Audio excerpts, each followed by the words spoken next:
अशी कल्पना कर की तू एका अतिशय सुंदर हिरव्यागार बागेत बसला आहेस.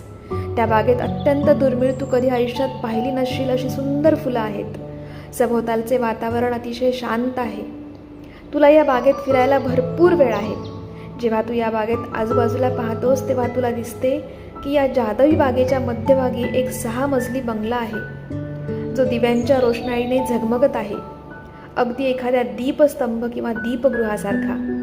अचानक ह्या बंगल्याचा दरवाजा खूप करकर आवाज करीत उघडतो आणि त्यातून एक 9 फूट उंच 900 पाऊंड वजनाचा जपानी सुमो बाहेर येतो आणि बागेत इकडे तिकडे फिरायला लागतो.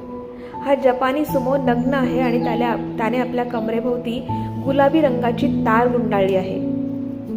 जेव्हा तो इकडे तिकडे फिरतो तेव्हा त्याला एक चकाकणारे सोन्याचे घड्याळ दिसते, जे कोणीतरी तिथे खूप वर्षांपूर्वी विसरलेले आहे. ते तो हातात घालतो आणि जोराचा आवाज येऊन तो खाली पडतो आणि बेशुद्ध होतो. आपल्याला असे वाटते की तो आता शेवटचा श्वास घेईल. कदाचित त्या बागेतल्या पिवळ्या गुलाबाच्या फुलाच्या सुवासाने असेल, पण त्याला जाग येते. एकदम तो स्फूर्ती असल्यासारखा उठून उडी मारून उभा राहतो आणि इकडे तिकडे पाहतो.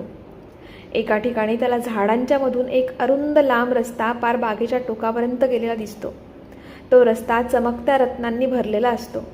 त्या सुमोचे अंतर्मन त्याला सांगते की या रस्त्यावरून तू जा. तो जातो. तो रस्ता त्याला चिरंतन सुख, आनंद आणि मनःशांती देतो. ही दंतकथा हिमालयाच्या शिखरावर शिवाना नावाच्या गावी बसून एका ज्ञानी योगीराजांकडून ऐकल्यानंतर जुलियननी मला सांगितले की त्याची खूप निराशा झाली.